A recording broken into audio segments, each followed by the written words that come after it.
নমস্কার। শুরু করলাম আজকের আলোচনা শ্রী শ্রী রামকৃষ্ণ কথামৃত। ঠাকুর শ্রীরামকৃষ্ণ বলেছিলেন, আত্মহত্যা করা মহাপাপ। ফিরে ফিরে সংসারে আসতে হবে আর এই সংসার যন্ত্রণা ভোগ করতে হবে। তবে যদি ঈশ্বরের দর্শন হয়ে কেউ শরীর ত্যাগ করে, তাকে আত্মহত্যা বলে না। সে শরীর ত্যাগে দোষ নাই। জ্ঞান লাভের পর কেউ কেউ শরীর ত্যাগ করে।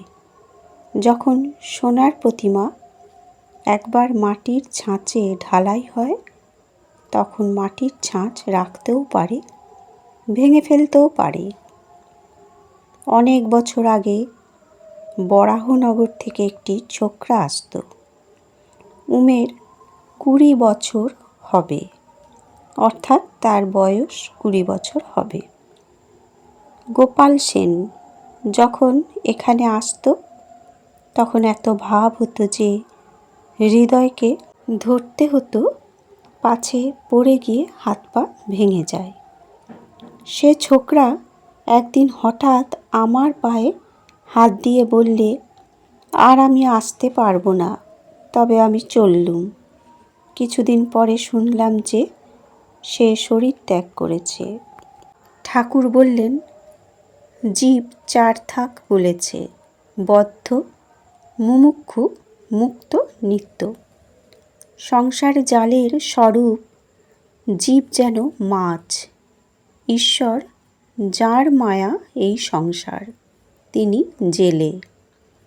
জেলের জালে যখন মাছ পড়ে, কতকগুলো মাছ জাল ছিঁড়ে পালাবার অর্থাৎ মুক্ত হবার চেষ্টা করে।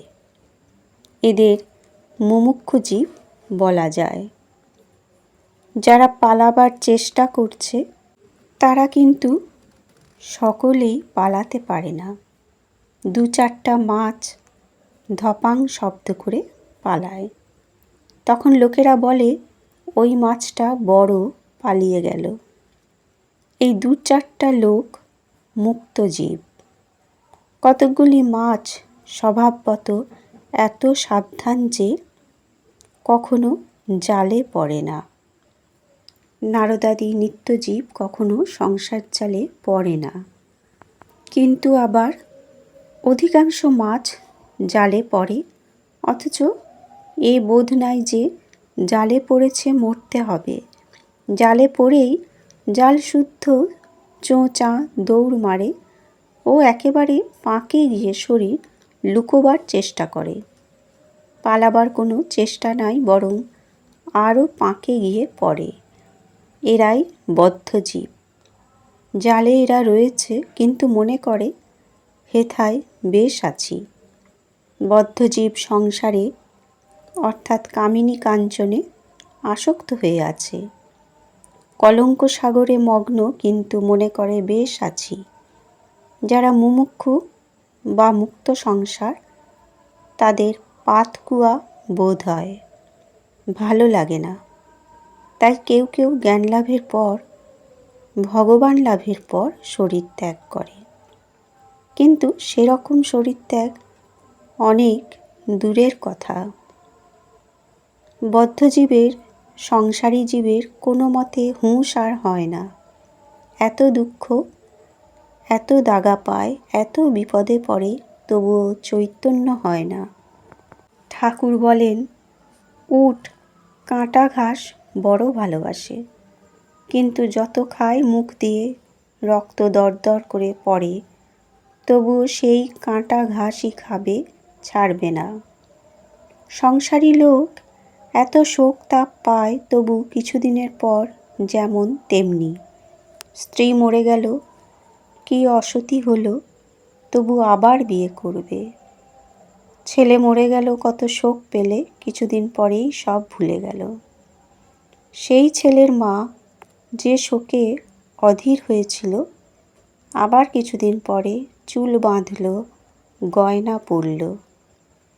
এরকম লোক মেয়ের বিয়েতে সর্বশান্ত হয়, আবার বছরে বছরে তাদের মেয়ে ছেলেও হয়। মোকদ্দমা করে সর্বশান্ত হয়, আবার মোকদ্দমা করে।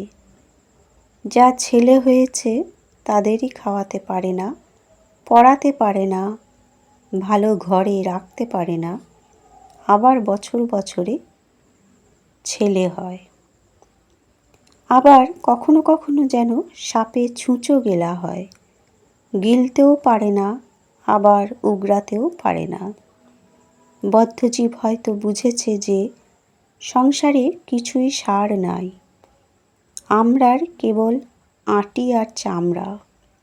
তবু ছাড়তে পারে না, তবুও ঈশ্বরের দিকে মন দিতে পারে না।